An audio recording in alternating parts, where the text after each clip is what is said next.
Voltamos com o segundo bloco do programa Cidadania, hoje debate segurança pública. E falando sobre esse tema que com certeza interessa a você, cidadão, que acompanha aqui o programa Cidadania. E o pior dessa situação é a sensação generalizada de insegurança que assola a todos. Como no bloco anterior o doutor Eduardo comentou, esses roubos frequentes, inclusive também com altos índices de homicídios registrados aqui no nosso estado. Não há mais aquela sensação de ficar na calçada, de poder ficar em um local e não ter aquele medo de ser o próximo a sofrer com a violência urbana. E o Estado não consegue transmitir essa sensação de segurança aos indivíduos, de modo que, como eu falei, convivemos com esse medo. E você, telespectador, pode participar aqui do programa Cidadania, enviando sua sugestão de tema que pode ser abordado aqui no nosso programa. Nós temos os nossos canais para você se comunicar conosco. Temos o nosso WhatsApp, que é o 99059769, onde você pode interagir e sugerir aí o tema a ser abordado no programa Cidadania. Temos também o nosso Facebook, você vai lá no Facebook e procura Programa Cidadania, que vai ter lá as informações sobre o programa. E também o nosso Twitter, está sendo transmitido aqui também durante a exibição do programa, o Cidadania_TVC.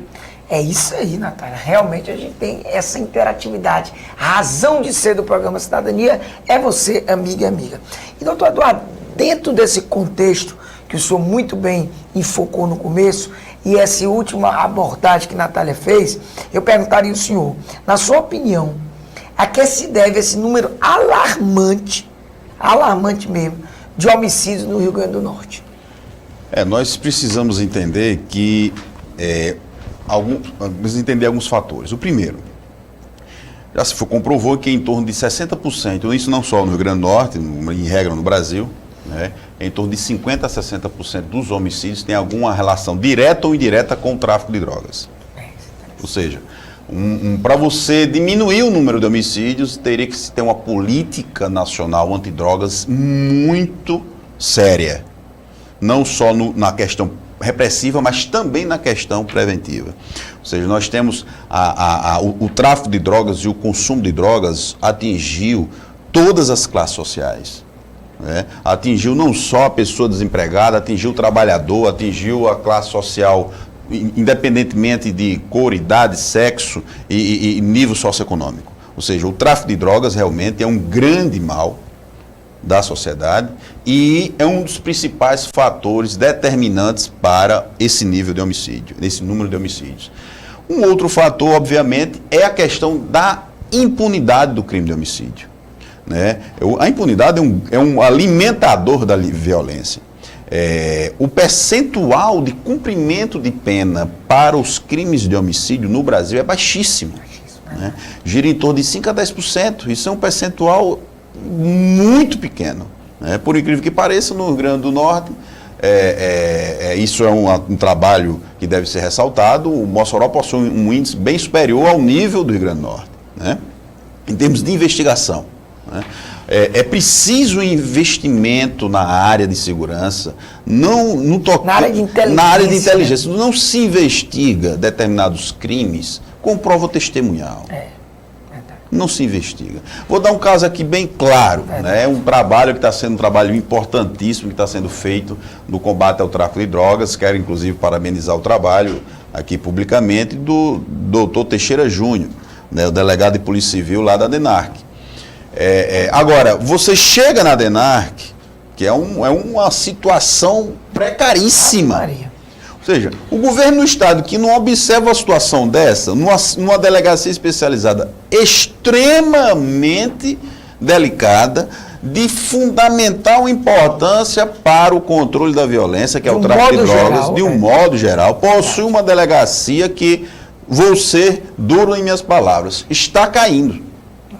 Não tem, é uma situação muito perigosa. Olha, a última vez que eu fui não tinha nada, água, não tinha impressora, não tinha papel, era um negócio assim, me perdoe. Eu disse e dei uma entrevista ao vivo para mim, digo, olha, é um absurdo, uma coisa assim, terrível mesmo. Então, esse ano 2016, houve uma apreensão, uma quantidade expressiva de apreensão de drogas, isso fruto do trabalho da equipe da DENARC, não em virtude da estrutura que o governo do Estado lhe concede. Ou seja, é preciso que o Estado do Rio Grande do Norte, no meio de toda essa crise, etc., que se estabeleça prioridade. Né? Se estabeleça prioridade. Não se admite que no Estado do Rio Grande do Norte vai se chegar ao número de 220 presos, foragidos, no sistema prisional. Essas pessoas são responsáveis por muitos crimes, porque elas saem do sistema prisional e vão cometer novos crimes. Não se admite, não há como se admitir que o governo do Estado deixe chegar a essa situação. O senhor falou justamente sobre essa questão da estrutura e temos várias fugas aí que foram registradas, né? Inclusive as maiores fugas da história foram registradas nos últimos anos. E aqui o pessoal tá tirando onda, tá virando meme, tirando onda. Ontem a onda era que eu estava participando de uma entrevista, houve mais uma fuga, quer dizer, uma tentativa de fuga, onde eles reabriram o túnel. A galera disse, rapaz, esses caras deviam ser contratados para construir metrô, para poder fazer as coisas, porque os caras são fera, eles reabrem o túnel. Aí outros brincaram, disse, não, isso é brincadeira, eles estão em reforma, eles estavam reformando o túnel. Serve de piada, de chacota. Tão recorrente que acontece, né? Sempre acontece. Mas você já ia fazer uma pergunta nessa linha, né, justamente, Natália? Sobre essa situação mesmo do sistema prisional. Muito se fala que o próprio presídio, né, a penitenciária, ela não resolve, né? O preso, ele volta, às vezes, a cometer os mesmos crimes, né? Muitas vezes relacionados, por exemplo, a tráfico de drogas. Normalmente ele volta, pouco depois, ele volta à penitenciária para responder por outro crime relacionado ao tráfico de drogas, né? Então, qual é o problema realmente com relação à punição, a medidas punitivas com relação a presídios e penitenciárias? Há uma dificuldade em relação à estrutura, mas também qual é o problema do presídio? Por que esse preso é tão reincidente? Porque ele volta a cometer esses mesmos crimes. Seria uma escola do crime, né? No caso do sistema prisional, o problema do sistema prisional, que já tive a oportunidade de fazer alguns estudos a respeito desse tema, é comando. Falta de comando. Só isso.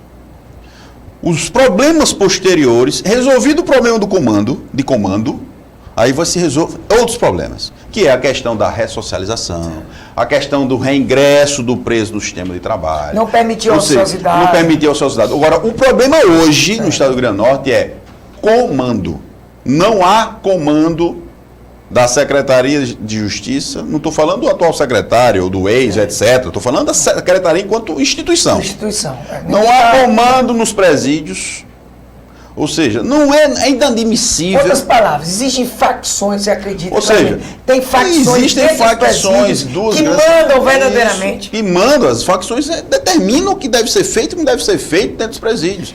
Ou seja, é comando. Ou seja, não essa filosofia de que o preso sofre numa cadeia, tudo bem, isso é uma filosofia que tem que ser resolvida posteriormente ao conserto da situação atual, que é o comando. Ou seja, tem que se aplicar a lei de execuções penais.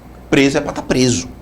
É para cumprir suas obrigações, para cumprir seus deveres e, posteriormente, seus direitos. Agora, feito isso, aí vamos resolver a questão da ressocialização, da reintegração, porque não se admite que numa situação que, olha, Alcaçuz se diz um presídio de segurança máxima.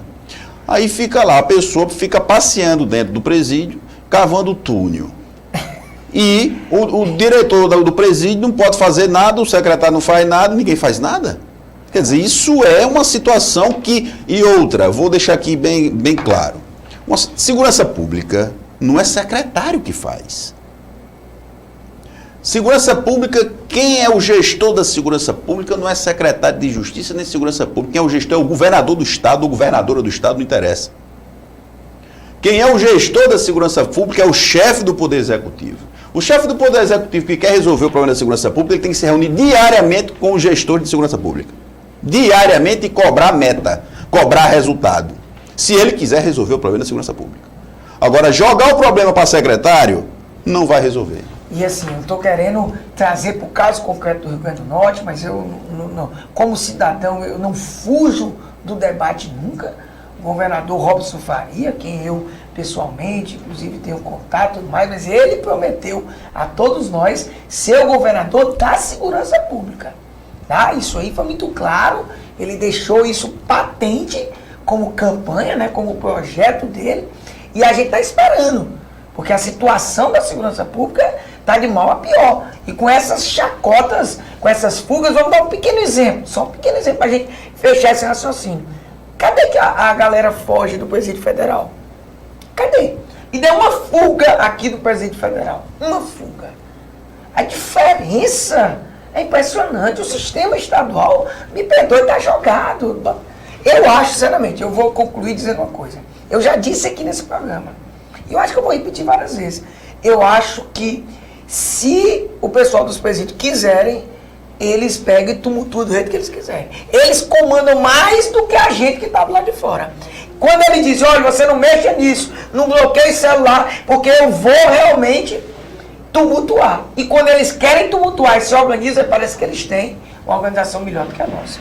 Então, Eduardo, o senhor acredita que nesse período de se fala tanto em crise econômica, que a sensação de insegurança, ela piora, ela aumenta nessas situações de crise? Olha, Thalia, eu sou contrário a essa tese. Por quê? Porque crise econômica não é fator determinante de violência. A crise econômica, ela pode incentivar algum tipo de agente a realizar, de forma eventual, algum crime. Mas não é determinante. Até porque um dos maiores, o auge da violência no Brasil começou justamente no auge do crescimento econômico, que foi em 2010. Então, o crescimento econômico pode auxiliar no combate à violência, porque com o crescimento econômico você pode realizar políticas públicas. Mas se você tiver crescimento econômico e não se empregar políticas públicas, não adianta de nada.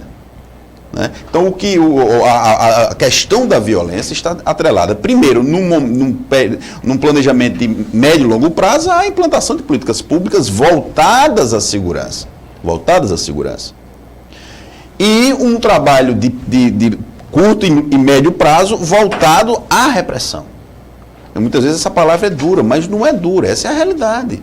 Né? As pessoas têm que entender que o cidadão de bem está em sua casa, o cidadão de bem está trabalhando, ele não pode mais sair do trabalho e ir para a sua residência, e ele precisa de uma resposta do Estado, e o Estado tem a obrigação de dar essa resposta. Quando eu falo Estado, eu estou falando em todos os estados da federação, mas já que estamos no estado do Rio Grande do Norte, vamos tratar do estado do Rio Grande do Norte. Volto a repetir, o chefe do executivo em qualquer estado é o responsável pela segurança pública e ele precisa cobrar metas, cobrar resultados e dar estrutura para essas metas e esses resultados. E metas, doutor Eval é um grande juiz aqui do estado e conhece muito bem isso porque trabalha em cima de metas. Todos nós. Todos nós trabalhamos em cima de metas. E nós cobramos o quê? Metas diárias. Verdade. E não ir para a televisão, anunciar algum tipo de política e deixar a quem cumprir essa política, esse planejamento. E o pior, para a gente finalizar mais breve mesmo, é que o cidadão está preso dentro de casa e dentro de casa aprisionado ainda está inseguro.